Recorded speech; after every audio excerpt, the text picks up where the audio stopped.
Oh, no. Amateur hour.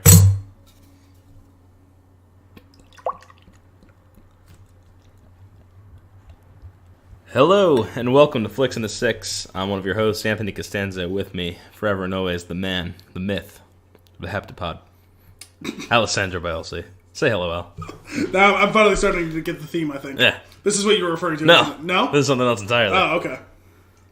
Hello. Thank you. The listeners are waiting. You're so rude. Our main topic for this episode is going to be Arrival. We hopped into that one recently and had some nice things to say about it, so we thought we'd do an episode on it. But first, what are we drinking? I hope you're ready, because we're going to be going fully down the rabbit hole here on this this beer. Yeah, we're gonna go balls deep on this beer because, as you know, like I enjoy like the kind of information and some of the backstory that comes on with this beer. This is kind of like a special release type of beer, so I'm gonna read the whole thing and give it its due. Do it. So what we have here is from Stone Brewery, fantastic craft brewery, and this is their Stochasticity project. That's Stochasticity, and the beer itself is called Grainiac. I like the name. It's a multi-grain ale, dry hopped with Cascade and Centennial hops. So, they give you a little definition of stochasticity. Centennial hops. What is a centennial hop? It's just a specific strain of hop. It's pretty common, like hop. I remember. I feel like you mentioned it at some other point. Yeah, you'll hear that one pretty often. It's used pretty frequently, and so is Cascade. Cascade, yeah. There's NPH talks about that on the Heineken commercial. Does he? Yeah. Yeah. You're right. There's no happenstance or coincidence. Dumb luck is a fallacy, and randomness a commonly accepted mistruth. Much of what seemingly falls into place, yet seems so natural, is a result of stochasticity, a concept embraced and exalted by this special and unpredictable series of beers, where exotic notions, ingredients, and ideas coalesce at an interesting and often unexpected endpoint. It's our little note on stochasticity. So, on the beer itself, shining a light on rare, unexplored grains with a dry-hopped malt bomb. Malt bomb? That's how they're billing this beer. So this one was controversial. The brewing team suggested the name, a reference to a variety show commercial parody. They thought it was hilarious. The boss said, "No way am I going to let a beer be named that." So the boss shut it down. Hard. More names were floated. For a while it was Multi-Grains of Truth, then Lit It Grain. The last one, the final one, was Grainiac. The brewing team was okay with it, but only okay. I like Grainiac. Marketing was fine with it. At this point, they just wanted a decision made. Sales? They groaned at each of them. Boring. Just reading what's here. Finally, at a sales meeting, they corralled the boss. Boss said, "I got your back. I'm not going to ask you to go out and sell a beer called Colon Blow." Crickets. Then someone spoke up, "But we like that name. It's hilarious." The boss was floored. "Okay, fine. I'll give in. You're the one selling it. So if you want that name, so be it." Then the onslaught began from the name haters. The name lovers were equally loud. Rumble, Quandary. Again, I'm just reading. I'm just picking up what they put down This here. is all on the side of the bottle. Yeah, I love this. The boss asked other boss, aka co-founder / partner, for his view. The response: "I think it's pretty funny. Plus, the beer's awesome." And so it was done. And it was beer.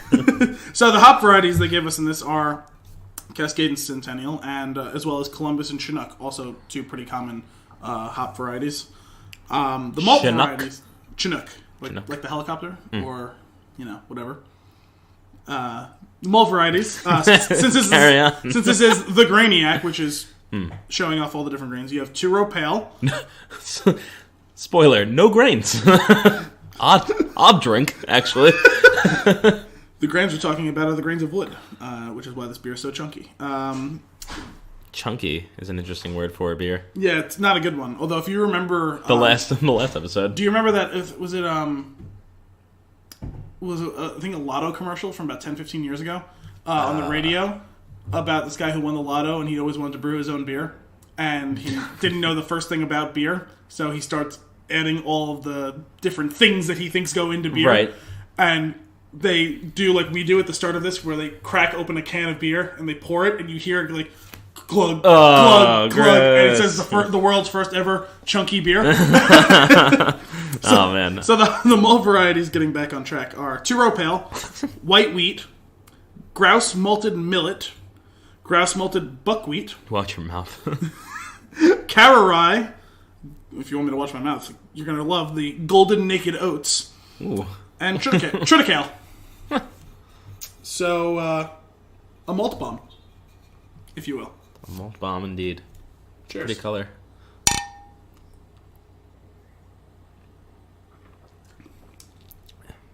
Oh, yeah. Good solid beer. Ah. It sounds like you like this better than I the like last this one. few. Yeah. My immediate reaction wasn't, Or, well, I'm not going to dump it, but... Yeah, yeah. No, I like this one. All I can think about is chunky beer, though, right now. That's concerning. And you're really glad you're not chewing on this beer. It's a thick beer. It is thick. I guess that's that maltiness. Though fully liquidy. Yeah. Not at all chunky. There are no solids that I've identified. Goes without saying, not sponsored. Not sponsored at all. Nor will we ever be, because they're on the West Coast. I like it, though. Yeah. I'm going to give this a... Good. This beer is good. Good, I'm glad, because you had me a little worried the last couple of ones we had been It's okay. anywhere between, like... Hey, it's about time we had meh some. to okay to Yeah. I don't really like this very much. Yeah. The last two were odd for me. The one before that I liked, though. Yeah. Ain't nothing like that holiday soist.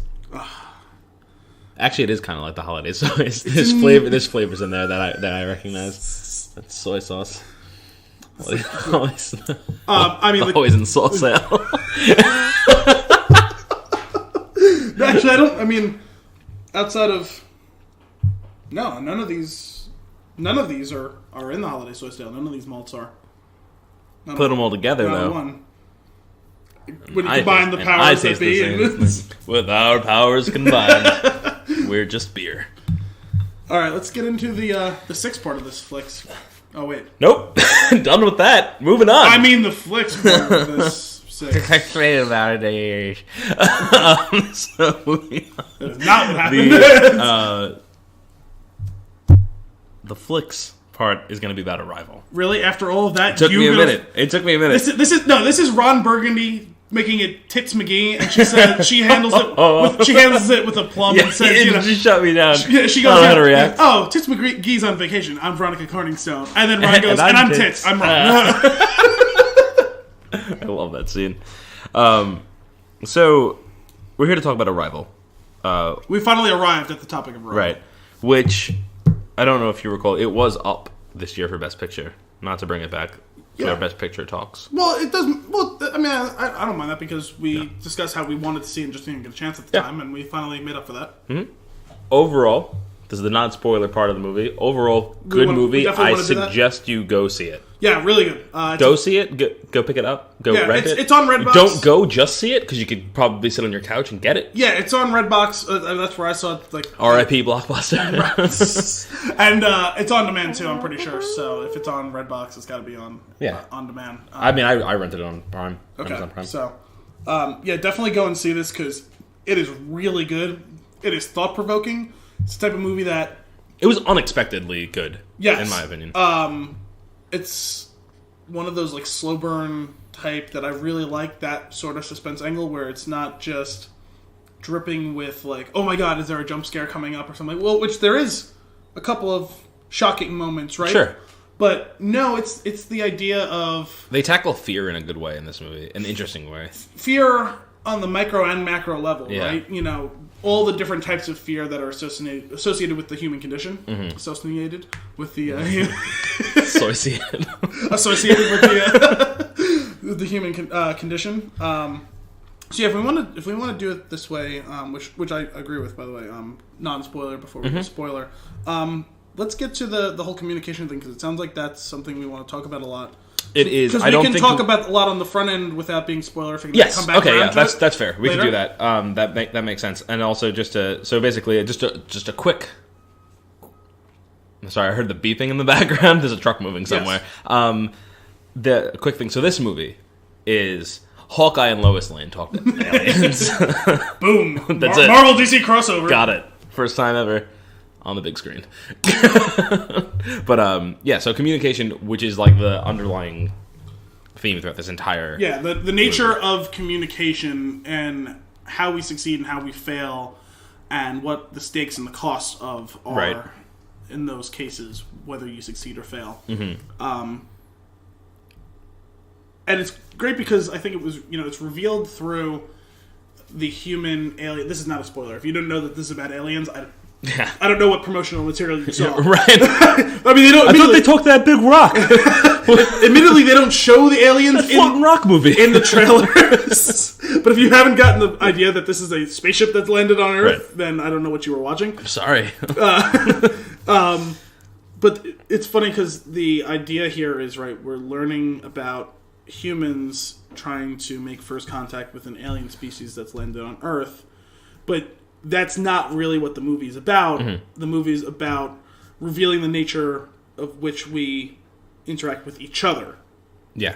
And how wonderful and or catastrophic miscommunication or positive or communication. Yeah, communication could be. And how crazy it is that as this is unveiled over the course of the relationship between the main character, Amy Adams' character, who's... Sorry, we're having a little bit of technical difficulties. There's no internet. There's no internet. We're lost without it. Louise Banks is Amy Adams' character's name. Mm-hmm. Ian is Jeremy Renner, yes, right? Ian Donnelly. So we see her relationship forming with the aliens. Not really a spoiler alert.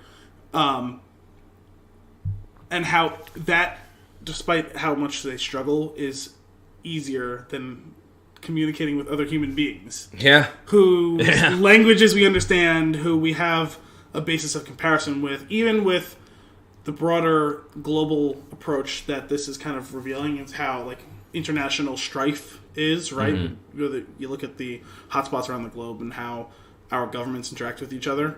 Right. And there's a basis. We understand each other's language. There's some translational and cultural differences, but they're still humans. And we can't talk to each other, but we could talk to an alien who has no knowledge of our language and culture, and we have no knowledge of theirs. Yeah, people suck. Yeah. That's the basis of our... But the thing that's crazy, I think, about this movie is... People suck to each other. the premise of the movie is people suck, but in the end, you realize that it's not too late for us to change that. Yeah. It was. There's a lot of cool little themes throughout that without spoiling. It's hard to talk about.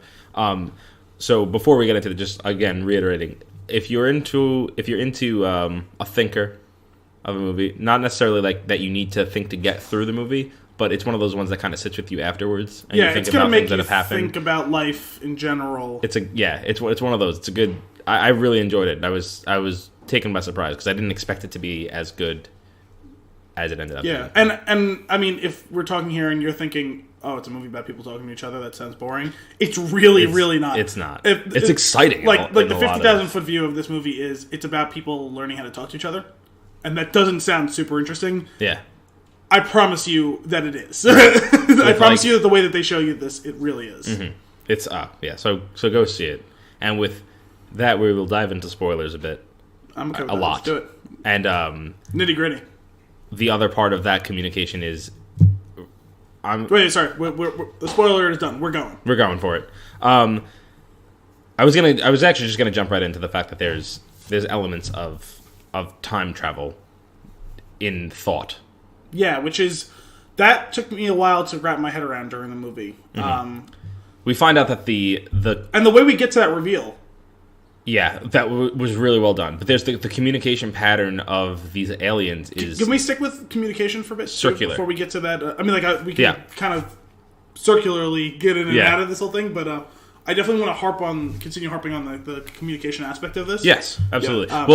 That's... So keep going, keep going. Yeah, so their communication... we'll get into the time travel-y aspect of it, which is not really time travel, but in a way that... Whatever, we'll get down there. But the whole point is their communication is circular, and it's not something that makes sense to us. Yes, right off the bat, and it doesn't make sense for a while throughout the movie, to the point where you're almost you stay semi confused about it until it really finally settles and makes sense.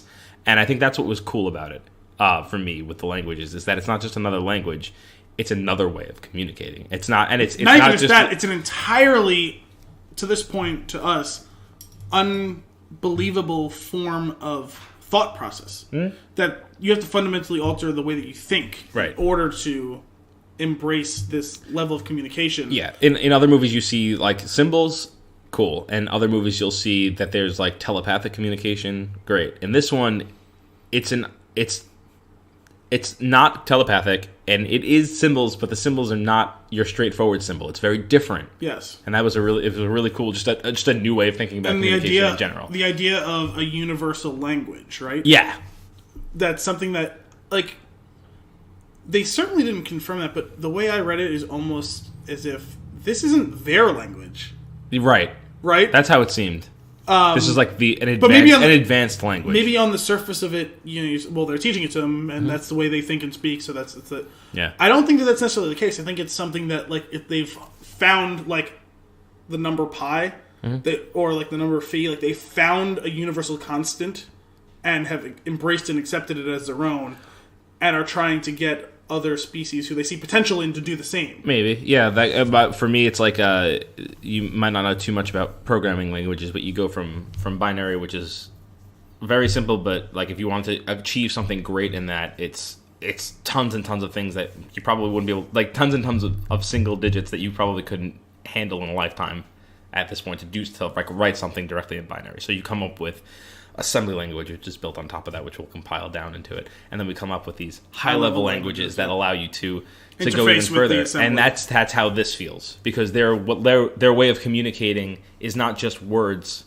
it's phrases, it's emotions, it's everything, all at once, and it's hard to wrap your head around. Yeah, but that's what it is. It's a like, if you were to consider English a super high-level language, this is way beyond that. Well, see, I think that's the point, is that this proves that any of the spoken languages or written languages that we have on Earth are the equivalent of the assembler language. Right. And that this is the entry of the high level that gives you the power to do that sort of thing, or anything that you could possibly imagine, right?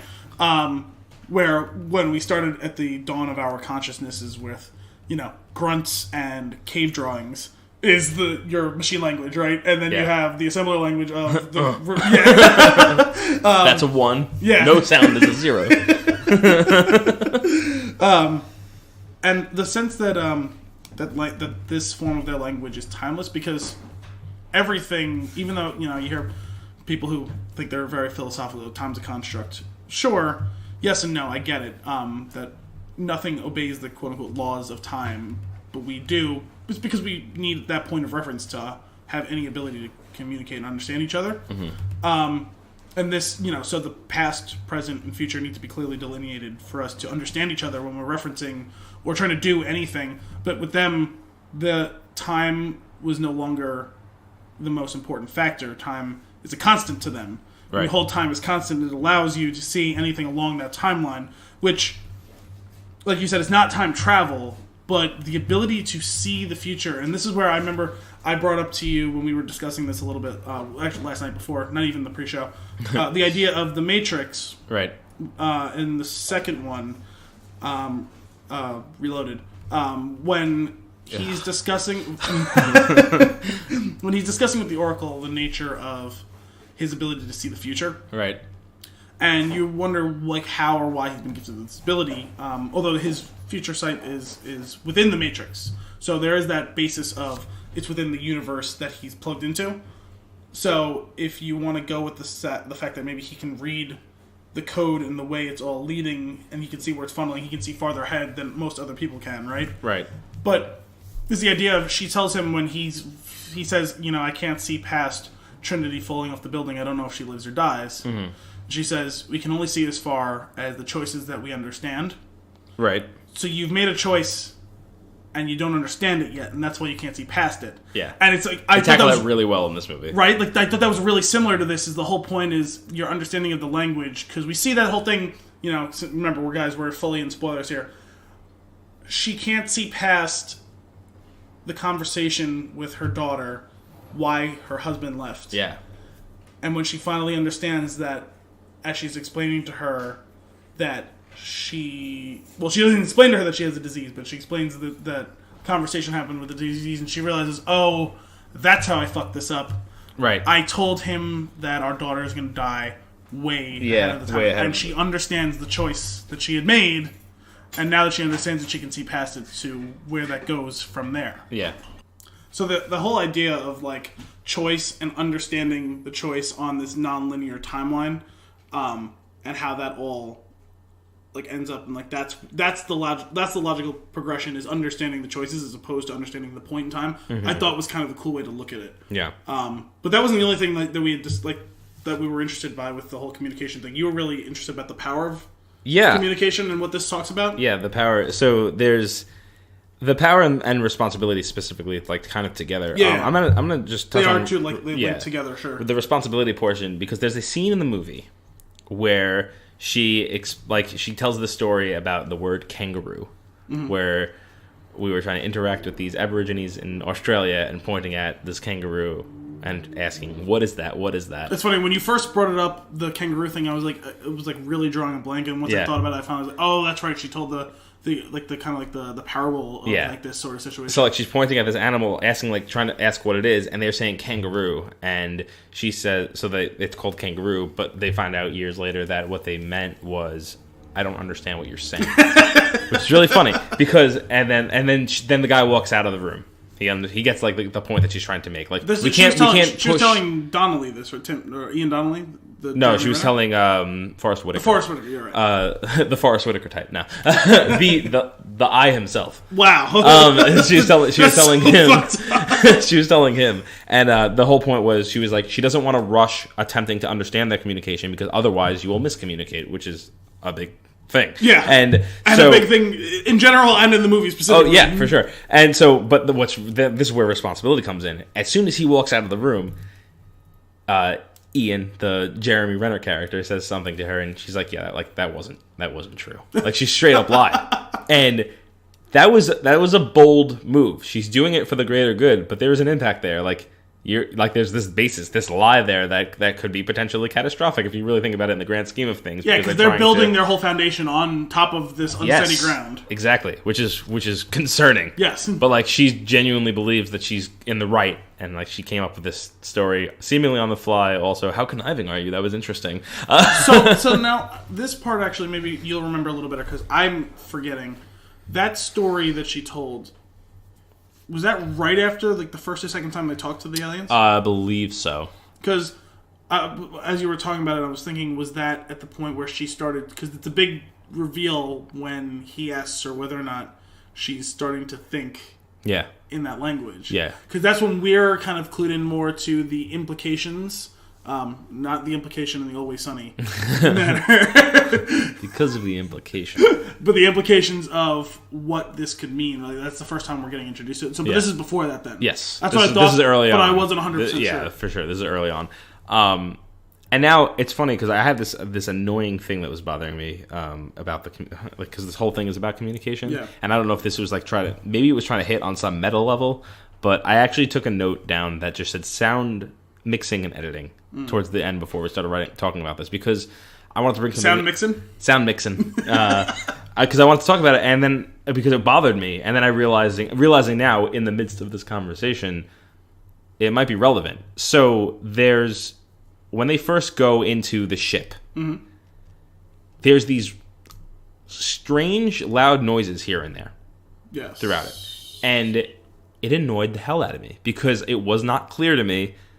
Is this just a sound effect for editing purpose in general? Like, is it just there, like, for the person watching the movie, or is it something they're hearing talking in the movie? Right, like, and it was not clear. It never was clear, and I don't know if that was intentional. And then there's actually other parts in the movie where the sound drowns out the vocals, so like you can't actually hear certain things that people are saying. See, that's the thing. That's a problem I have in general with movie watching. And that's I don't remember having that issue watching this movie. Yeah, like that. Well, I had a couple of big problems with that throughout this movie, and specifically like the random sounds when they were in the ship. Because like, why are you making these sounds if they're not making these sounds? Some of it's definitely mood sounds and music, but not all of it. But the way when it comes into play, it's like if this whole movie is about communication, like what are you doing? Because you're fucking me up right now. Like that was like what I was getting at. Like I was like listening to it. I was like, wait, is this happening? And they don't seem concerned at all. So I'm like, no, it's not. Like if I was in the room and the thing was like, ah, like I would jump, and they're just like walking through,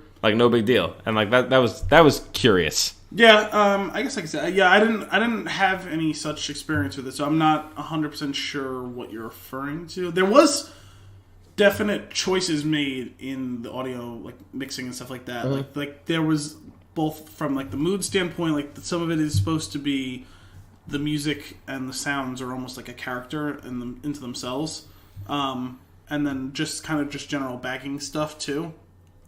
But yeah, I'm just curious now, thinking back on it, if that was intentional. If it was, cool. That's a subtle little thing, and if we picked up on it, that's great. That's awesome. But if it's not, it was just annoying. Yeah. Like, so it could be just the sense of to disorient you in the same way that they're disoriented in a ship. So either it was a really cool mechanic or a really shitty sound editing. So that's that. But I think it was up for sound editing. Or you got to tweak the settings on your surround sound. Maybe some. Oh, I did that a couple of times to make sure it wasn't me. It wasn't me. And then I put subtitles on, and they were skipping over certain parts that I couldn't hear. Really? The subtitles were, and I was wondering either one, my system. It was weird. It was weird editing. They were using. It was like when you bleep out a curse word. Mm. They were using that sense so you couldn't hear those lines. Yeah, that was interesting.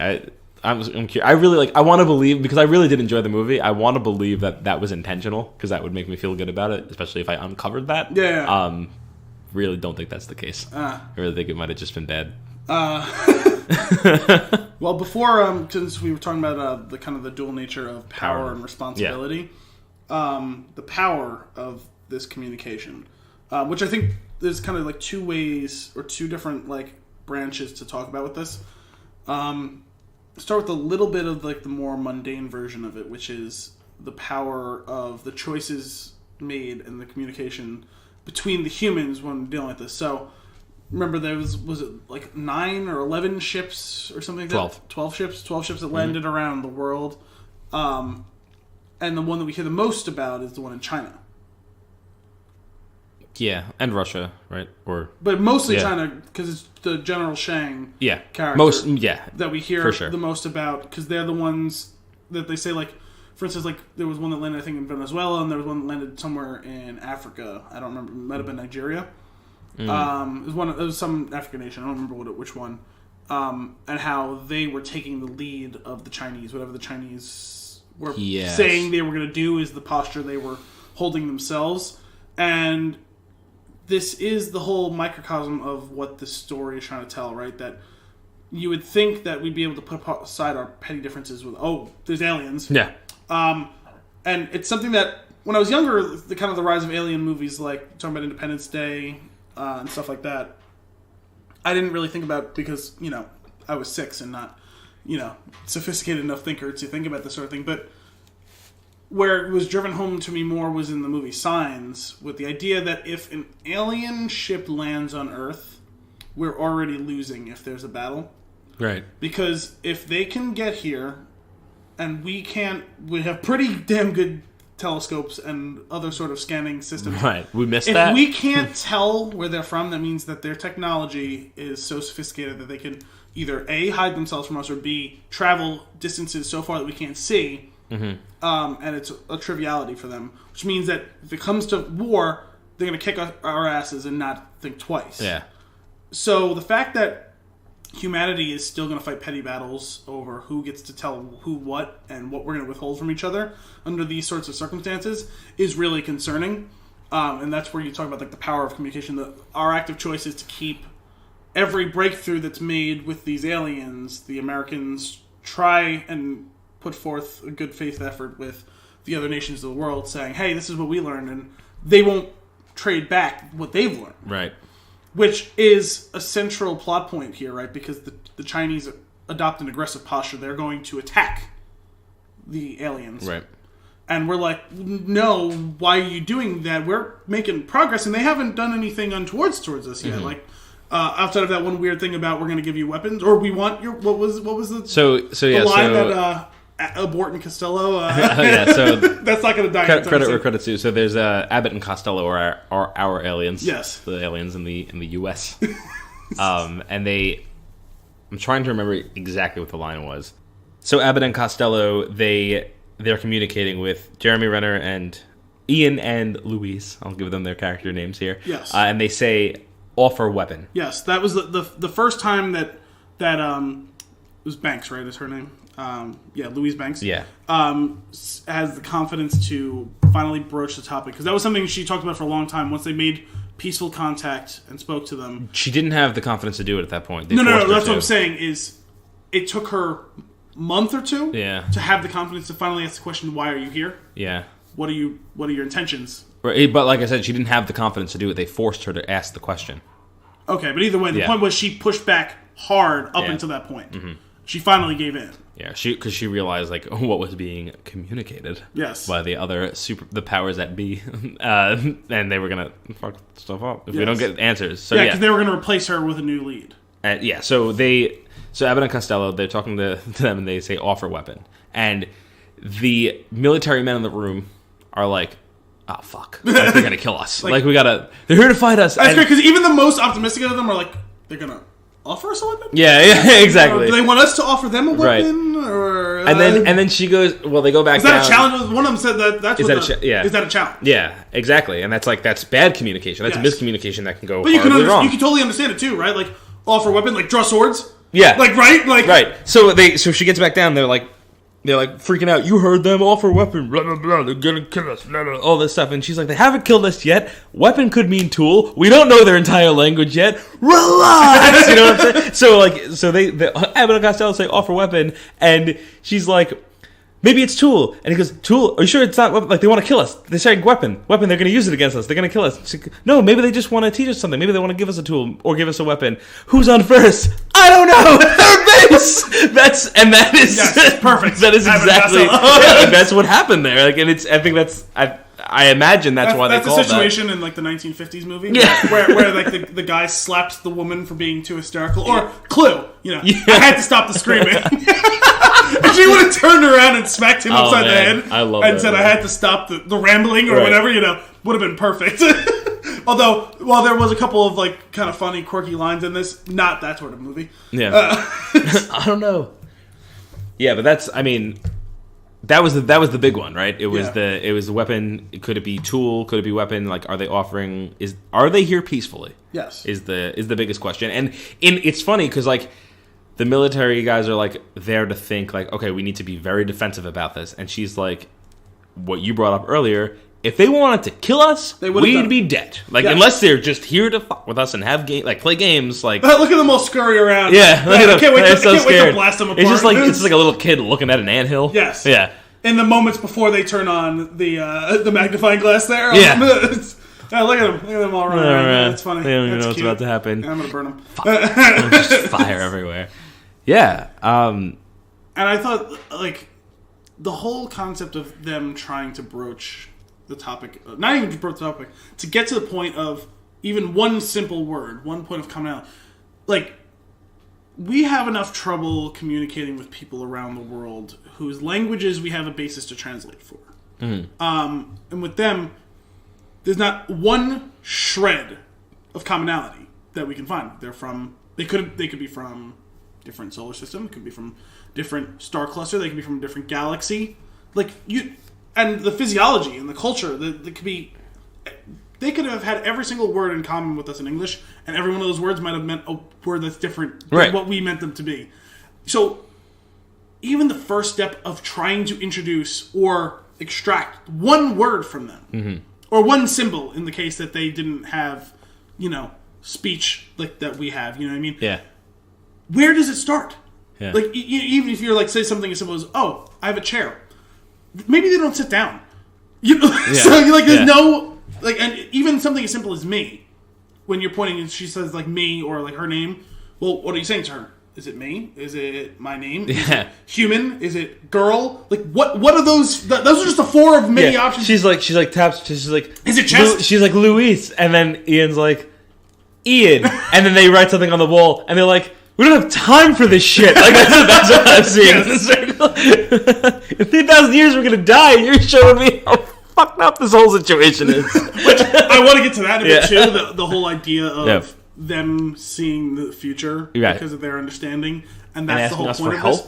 I'm not ready for that yet. Yeah. Because I still want to run with this thing. I said to you what this reminded me so much of, the idea of first contact with an alien species and what protocols you observe and where you start in such a ridiculously misguided situation where, like, I don't have even one small iota of something, like, basis for comparison and comparability here. Mm-hmm.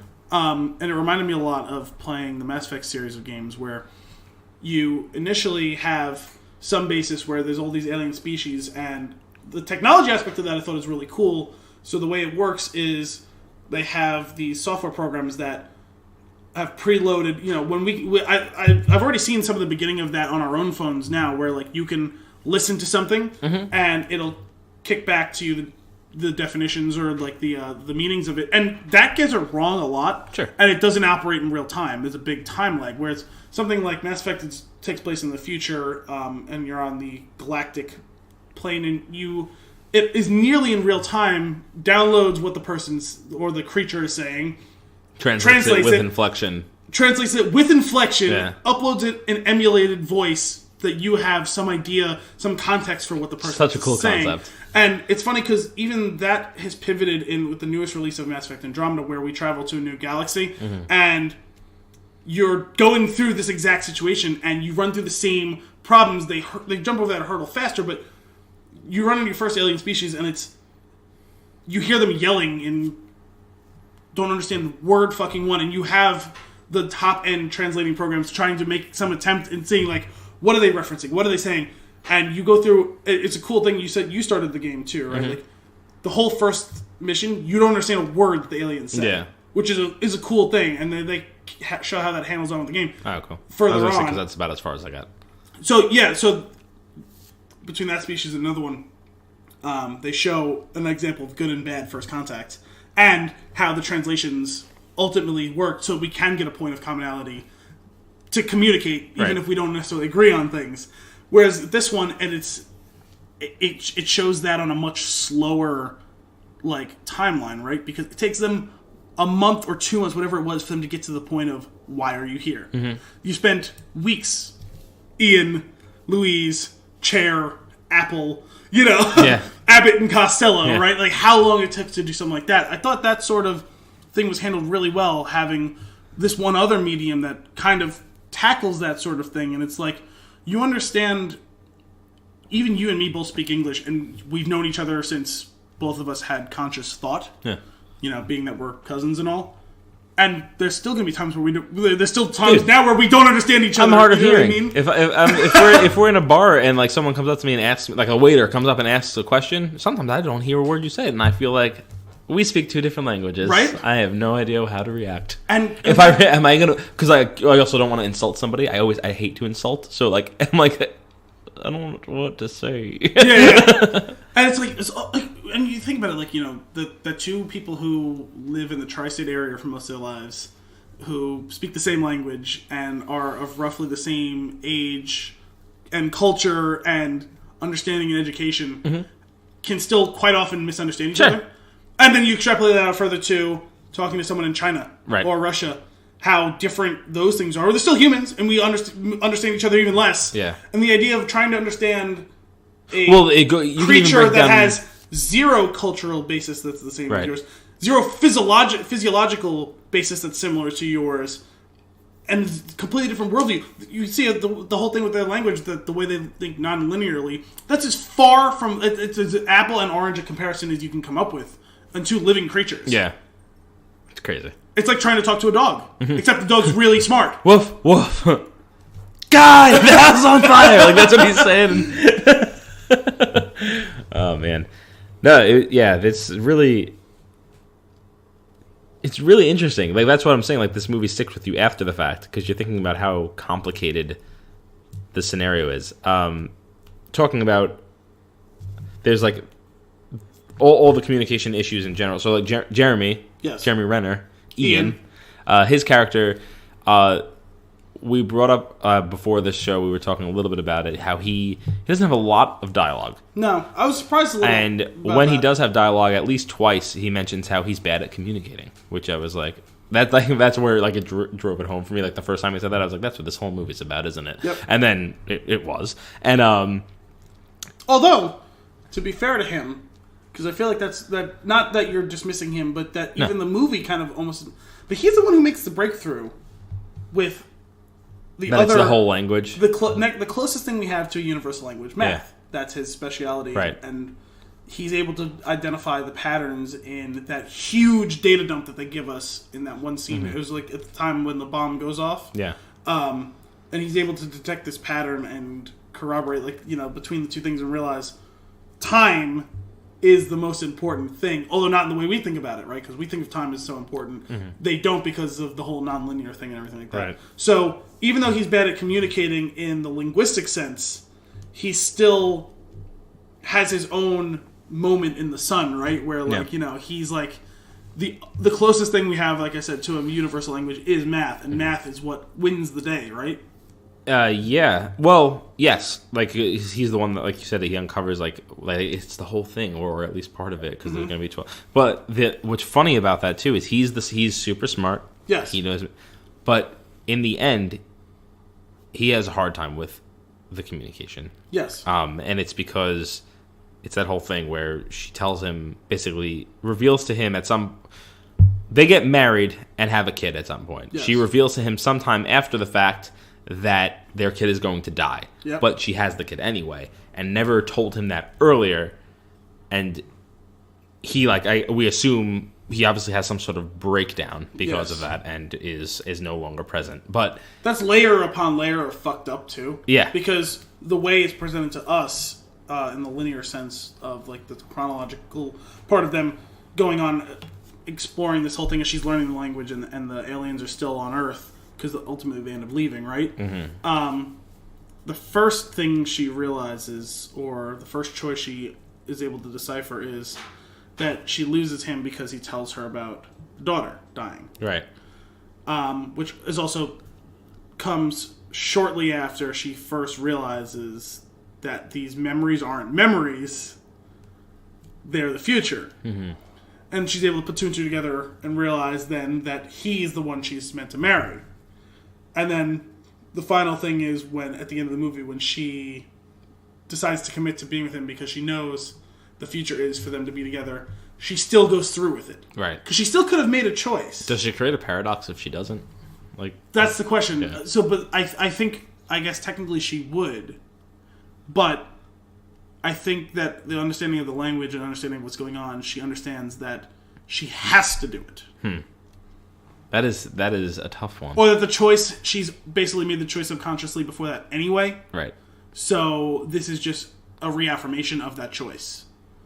Right. So let's dive a little bit deeper into this. So just to give an explanation here. So the whole point is that we find out that their language is circular. Yes. And they see things in the future as well as in the beginning. Like it all revolves around like this. Time's a flat circle. Right. Exactly. And so she starts to they touch on like a theory, like if you consume yourself with the language that you begin to understand it fully, and like you think in that language, and that she, as far as anyone, has committed it to herself because of her ability with linguistics to begin with, and the way that her analytical mind works.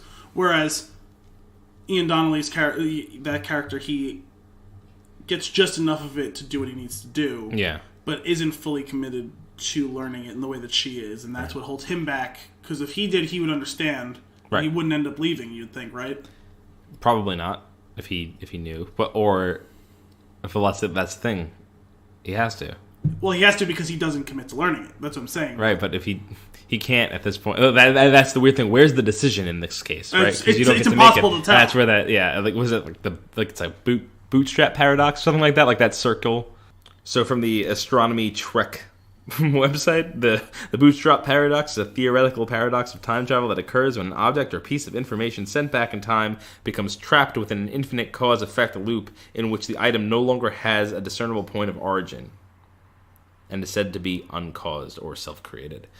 And that's like that's this whole thing, right? If she knows what's going to happen in the future, she has to abide by that. But if she doesn't abide by that, then she couldn't have known what's going to happen. So she is in this loop. We're all in this loop. I feel like that's what the whole concept is. So I guess you have to accept the movie at face value. You have to like buy into like, oh, okay, we have to decide for this movie, this is the way things are. Yeah, which is fair. I'm fine with that. You already have to have a certain level of suspension of disbelief. Oh yeah. Anyway, and in order for this to maintain any sort of logical integrity, you have to understand the presupposition that she understands the choice and understands that that's the only choice to be made, right?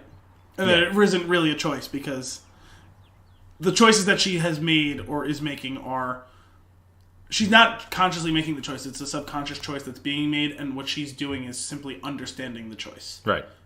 After the choice has been made. So weird. Yeah, right? Exactly. It's one of those that makes your brain melt. Yes. Yeah. That's that's choices what is that? And communications. What was that? The bootstrap paradox. I didn't understand the question. Shut the fuck up. Alexa clearly wants to chime in. That was She didn't even have anything useful to say, though. We didn't even say anything remotely close to her name. That's why I said this happens at least once when I'm here. You know what, though? This is recorded. I'm going to go back, I'm going to listen, and I'm going to find what series of sounds makes her react. Presupposition. No, it wasn't that. Okay. Bootstrap. Choices. Yeah. It's a circle. It's a circle. So, another... Not a square. With all this communication in place, there's a subtle thing here. There's a bird in a bird cage when they're inside of the ship, right? And they're speaking with they're trying to communicate for the first time with the alien. The so-called coal miner bird. Yes, exactly. That's exactly what it is. Yes, the canary in the coal mine. Yes, I remember because I watched this movie with my brother, and I explained that to him. Okay, because he was wondering about it. So, like with that, it's cool because it's like. The bird communicates something to them. Like, this whole thing, like, if you break it down, like, to the smallest bits... Was the bird... Did the bird, like, go nuts when the bomb was there? Is that what... No. Oh, you're talking bird about the made her realize that she could take the... Well, yeah. And, like, be clear with them. Like, that is the whole point of it, looks over, it's safe in here. Like, yeah, it was at face value. Yes. It was... But I want to go back and rewatch it, because I'm curious... In earlier scenes in the movie, when she's with her daughter, and she draws... You see her draw the picture early on. Of her mom and dad. I don't remember at that time seeing the bird because I wasn't paying attention or looking for it. But if it's there, I think that's your only hint up front that this happens after. Was there a bird in the picture? I really later on there is, okay. And they like once you already understand what's going on, they focus in on it. I've been trying to think about it as we've been talking about it here, and I can't. I know that I figured it out well before it was revealed, but. What I'm struggling to remember is whether or not, or exactly what point it was. Do you remember when you figured out in the movie that what she was seeing, those memories of the daughter weren't memories, they were future? Do you remember what I don't remember the point at which that happened for me. Do you remember, like, was it quite close to when they revealed it, or was it significantly earlier? It wasn't much earlier, if any. I mean, I definitely didn't get it in the beginning, like what you're possibly laying out. Right. I didn't, I figured it out, I think, a fair bit before it was revealed. What I recognized a little closer, but I did get it a couple of minutes before, was the thing about, it's Jeremy Renner and he didn't tell her. Yeah. She didn't tell her. Yeah. Like, I got that. Yeah, well, what I'm saying is like that that's one was the big one. Yeah, but that was pretty close before. Yeah. But see, I think that the idea of that it's the future and not the past, that was the bigger reveal. Although it's more subtly revealed. But yeah, I actually clued into that pretty early on, and I was like happy with myself once it. Yeah. I always love that when I feel like the movie is purposely trying to fool you and you figure it out. Helping you fix it out. And they did do a good job of that. Yeah. The two big twists, those being it. Because, like, I would say what you might consider, like, the third twist is her making the call to General Shang. Yeah. That's telegraphed a bit ahead of time, and it's kind of a corollary to the fact that that's the future. Right. Or the fact that she sees it in the future before it actually happens. But those other two were pretty big twists that they did, I thought, a pretty good job of masking, whereas a lot of times when movies try and, like, have a twist like that, it's like, you see it coming a mile away. Yeah, and that's the thing too. Like when it's revealed, like they slowly build you up to figuring it out on your own, like you're saying, and you do figure it out, and then they do like for the people that were on their phone watching the movie, then they do the point where they tell you. Those people I don't understand. Yeah, then that's the point where they tell you, and I appreciate. And if that's the type of person you are, don't watch this movie. Yeah, seriously, you don't. If you're still listening to this right now. But yeah, like. I like that too. Like it lets you, it helps you figure it out. It doesn't hold your hand the whole way, just slightly. And it doesn't lie to you. It's like, hey, look over here, right? Because like you have some movies that have the unreliable narration where the narrator like actually lies to you. Right. I think that's kind of a cheap trick. I don't mind them trying to obscure and obfuscate because like you have like a movie like Memento, which is on the borderline between leaving the clues and lying. Yeah. And then they peel it back that first time you see a glimpse of him sitting in the chair in the flashback.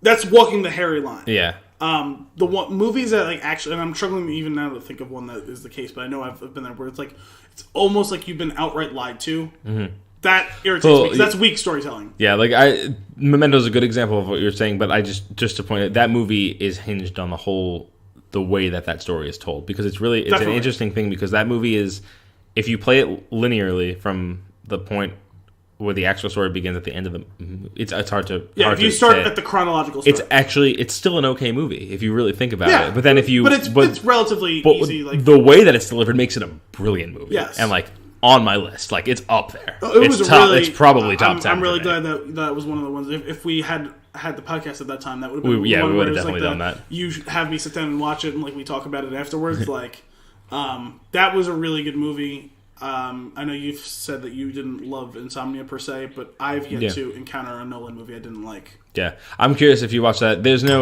It's funny. Insomnia feels like we're getting off track, but I don't really care that much. Insomnia feels more like you're. It hints almost that there's a twist, but there isn't. So that'd be the first non-Batman Nolan movie that didn't have a twist. Yeah, it's unless I'm like missing something about it, which is possible. Right, because like I'm not Memento, and for people who haven't seen it, I'm not going to spoil these things. Memento has its storytelling device twist. The Prestige has its doppelganger twist. Inception has the whole twist around the totem. Which is it's not exactly a twist, but it could be. It was an up to you thing that I was perfectly okay with. Yeah, no, I'm totally fine. But it is, I would think you would lump that under like the whole idea of like a twist, because like it's the whole idea that what you've been given aren't necessarily 100% the facts. Right. Like, there could be an alternative way of looking at it. Yeah, it's important. And from what I understand, there is a fair bit of a twist in Interstellar. I haven't seen it, but I'm functionally aware of some of the details of that movie, not all of them. Movie. I've tried to avoid as much as possible, even came out a couple of years ago. Yeah, I still very much want to see it. All right, so back on Arrival. If you're listening to this and are upset by this tangent, then I don't know what other episodes you've been listening to, because this is kind of our thing. But all right, so back on Arrival though, like plot devices and the actual story aside, I had an issue with the two main characters. Okay. And I think that is that I don't care for either of those actors. I thought you were talking about Abort and Costello. Yeah. I'm going to keep making that Abort joke, and no one's going to get it. Don't even explain it. Yeah, I'm not going to. You have to reach out. You have to reach out if you want it, and you have to ask that question plus another. So I don't particularly care for Amy Adams. No? And I like her. I don't particularly care for Jeremy Renner either. Like they're both just there to me. I know that sounds really mean, but they just don't do it for me. I feel more that way about Jeremy Renner. I would mostly. I lump her in the same category of actors. I like her. She was really good in American Hustle. I liked her in that. I would say she was decent. It didn't. She didn't. There's just something about her. Like, I don't know if it's the way that I thought she was good in this too. I just didn't really do it for me. I think she really does. She plays a melancholy character in a melancholy movie. Yeah. So, but no, I like her in general. I didn't have a problem with her performance in any way. Mm-hmm. I thought she played it to what she was supposed to, and I thought it was an interesting character. It wasn't an exciting character, but I thought it was an interesting one. Sure. It just wasn't. There's just something about it that doesn't sit with me. Like I watch it, I'm like, oh, this movie's really good, but that oh wait, what do you have to say? We have internet. Hi! It's back. Hey guys, we've in real time. We've re-entered the 21st century. It's a circle. It's not a square. Yeah, she doesn't do it for me. Neither does he. That's really all I gotta say about that. No, I will continue to see movies that they're in and hope that turns around for me. Well, the other thing is like you don't say I'm going to go see the new Jeremy Renner flick. No. He is Hawkeye. He's Hawkeye. He is forever Hawkeye. He's Ben Affleck's friend in the town. He's Hawkeye.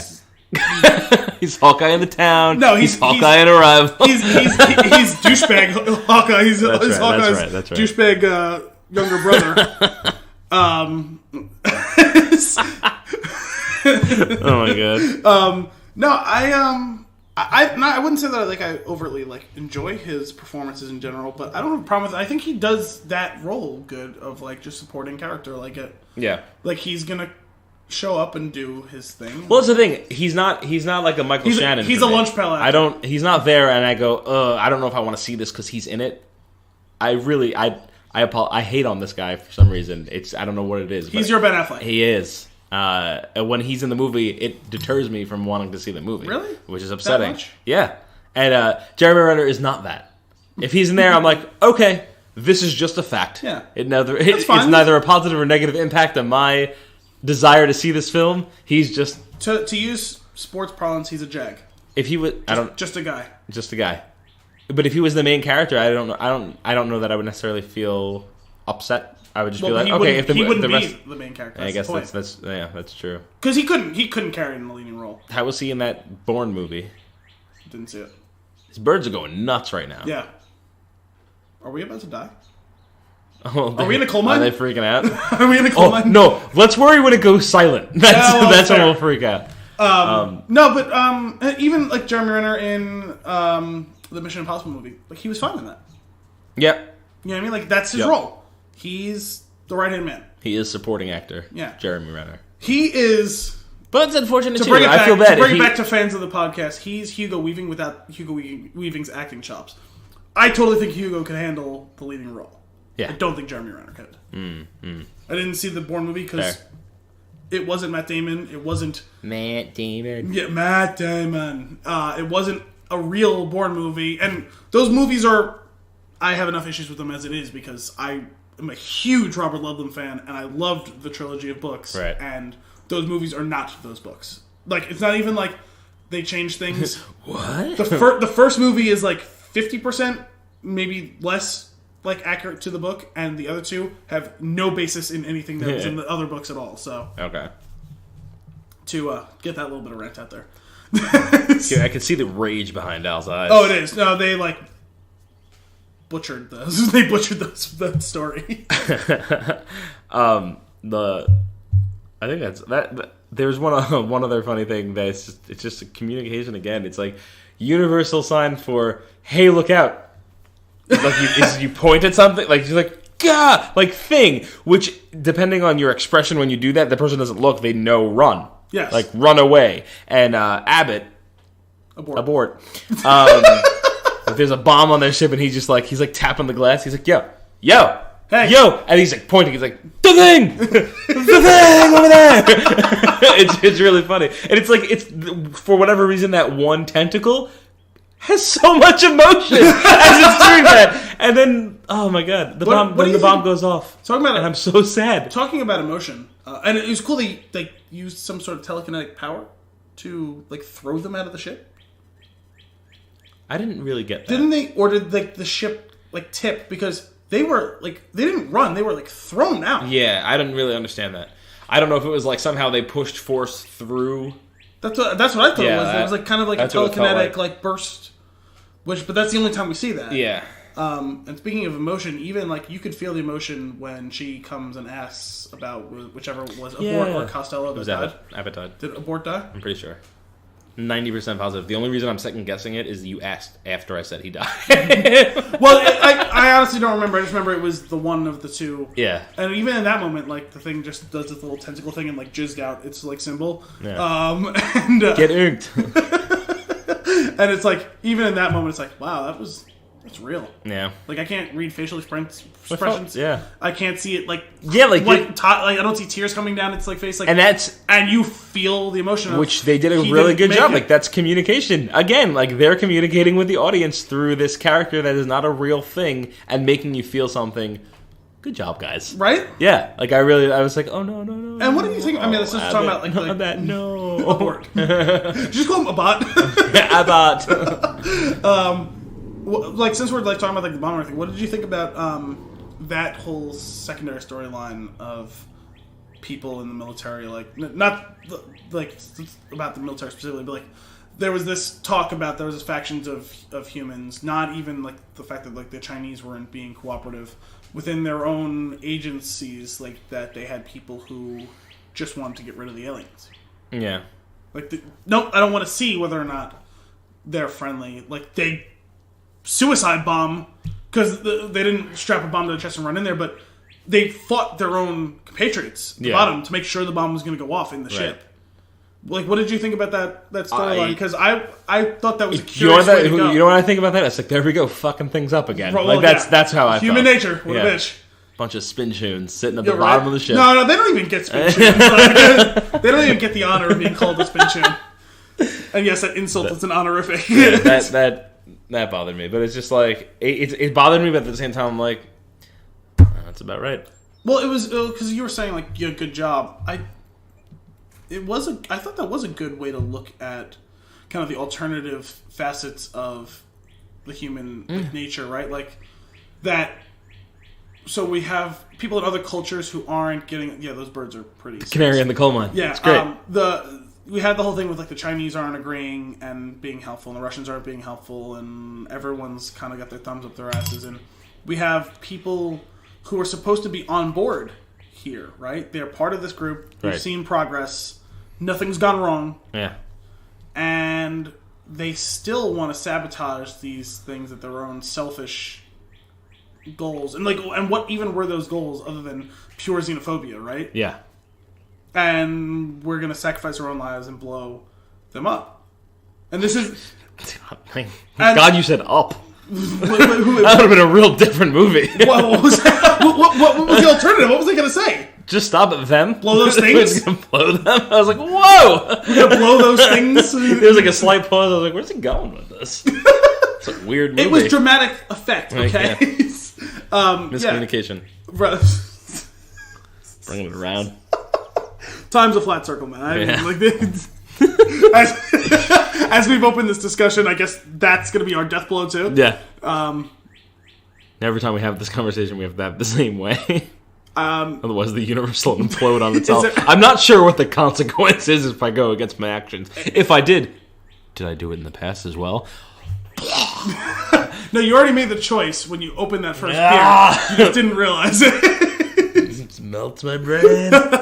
Well, considering the fact that you just put a bullet in the brain of that thought, is there anything else you want to talk about before we close up? No.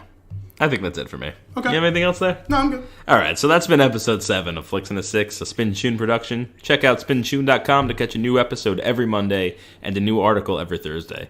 If you want to keep this conversation going, you can reach us at The Spinchoon on Twitter and Facebook, or email thespinchoon@gmail.com. That's THESPINCHOON. If you want to know what all that abort talk was about, email us, tweet drop us a line. Yeah, and we'll... find us on Facebook. We'll hook you up. But, thanks for listening. Yeah. Really appreciate it. Okay. Even if the bird was chirping the entire time. And the cats. And the cats are freaking the hell out. Have a good one. All right.